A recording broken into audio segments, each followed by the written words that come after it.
It all starts with the critical minerals, or the concept around which everyone is currently running in the world.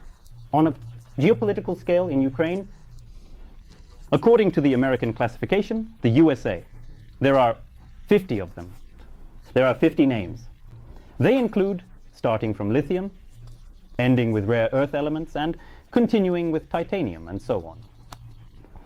That is to say, we are at the point where if we try to break down all 50 minerals in one evening, it will be impossible. Therefore, let's focus on what resonates the most right now. Well, at least for you, for me, definitely. Look, we are currently in a very interesting time. We are, in essence, in a new wave of electrification in terms of technological wars, technological struggle, technological revolution, and so on. So, what are we talking about? We are moving away from the internal combustion engine, transitioning to the so-called electric vehicle. What is the most important thing in this dynamic? The most important thing in this dynamic is that a standard average electric vehicle requires 6 times more critical minerals than any standard internal combustion engine vehicle. This is according to the International Energy Agency. For example, they calculated this in 2022. So what has happened in the world in the last 10, 15, 20 years? The Chinese surged ahead. The Chinese surged ahead with incredible force. Why? Because the Chinese understood perfectly well, the Chinese, let's say, state system and machinery understood that they needed some key competitive advantages that they naturally lack. But they needed to create them in order to position themselves geopolitically against the Americans. In 1987, the Americans, Puchkari, still had the USSR. So everything for the USSR also began with Deng Xiaoping's visit to the Inner Mongolia. Poverty, desert, pollution, basic industry. It was there that Deng Xiaoping said his most famous phrase about Saudi Arabia. He meant Saudi Arabia at that time. He said, the Middle East has oil, we have rare earth elements. And it was there that he laid the foundation for the policy, being, let's say, of creating a new competitive advantage for China, which gave an impetus to the development of not just one industry, but a whole group of industries. And that's where it all began. The Chinese decided for themselves that they would be the strongest in these elements. And in these technologies, fast forward to the present time. Tesla and Lin Med. Technological major changes, tectonic shifts, political, economic, and we see the emergence of relevance, ensuring self-sufficiency. But it refers to the Western world, the semi-Western world, with its own flow of incoming resources, because perhaps China, maybe it cannot be trusted. This is how some politicians in America, in the West, reason. B. Perhaps China plays a certain role in usurping economic influence, trade influence in certain regions of the globe. For example, in Africa, in connection with Russia, which is confirmed by some things, not by others, in connection with Iran, in connection with other countries. China is beginning to form its own geopolitical agenda. Accordingly, Europeans, Americans, Canadians, Australians have started to think, and they have thought very deeply, what will happen if China tightens the screws on us tomorrow? The spindle. Moreover, they started thinking even with a delay. The scariest part is that, yes, they started thinking with an enormous delay, and the delay is not 5 to 7 years. The delay can be counted as 25, 30 years. While, so to speak, Europe was giving away its technologies, outsourcing jobs, manufacturing to China, the Chinese absorbed these technologies, improved them, created their own enterprises, and kept them for themselves. Patents, with great pleasure, they profited from good, long-term European, American, and so on financing, the effect, the financial leverage, and so on, and moved forward.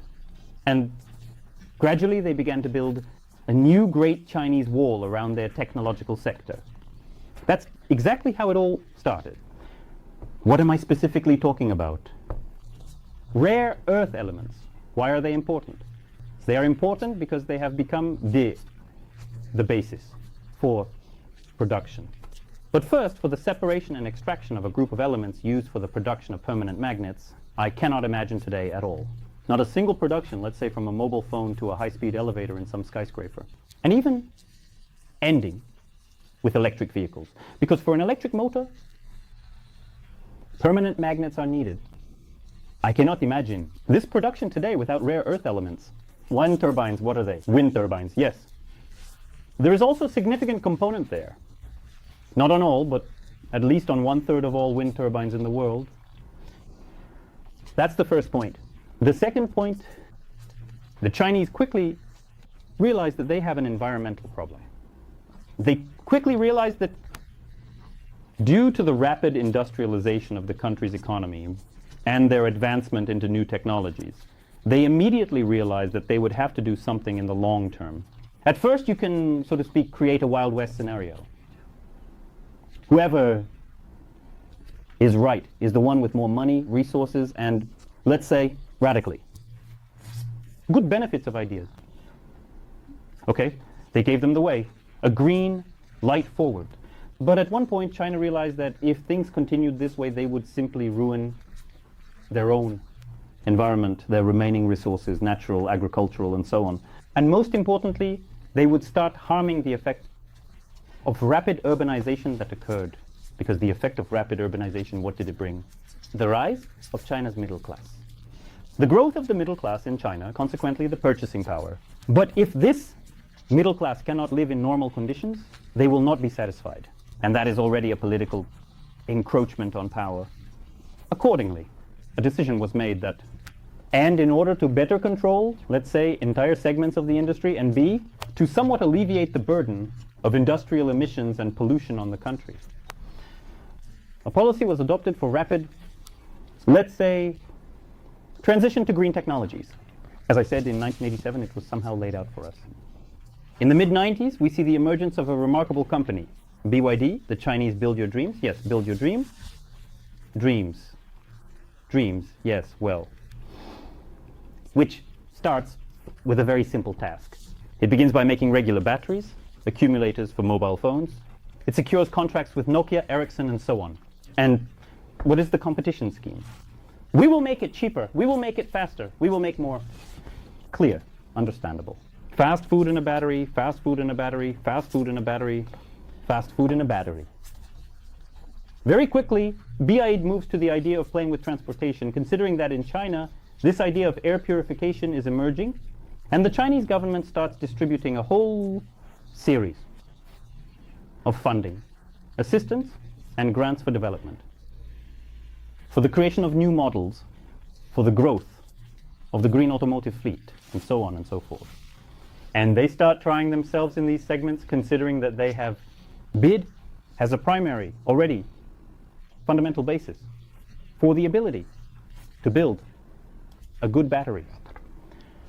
We return to an interesting moment. But the lithium-ion battery was not invented by the Chinese. It was invented in America, if I'm not mistaken, at the company X Mobil, yes, an oil company, which, if I'm also not mistaken, itself.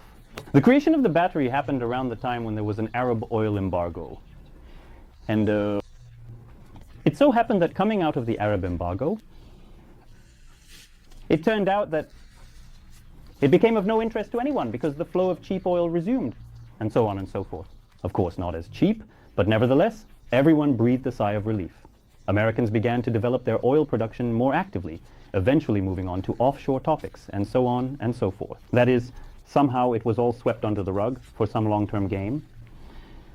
The Chinese, no, they didn't follow that principle. They decided for themselves that they don't have oil in the necessary quantity. Depending on someone is bad. So we will give grants. We will finance.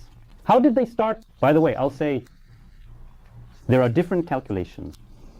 For example, according to the calculations of a certain, well, think tank institute, yes, they're CESIS, American. They calculated that somewhere around 2007 up to 2018 or 2020, China poured in more than $200 billion. Direct and indirect money. Various financial programs, guarantees into the system and the industry of the entire value, and logistics chain. Well, in the production of batteries and electric vehicles.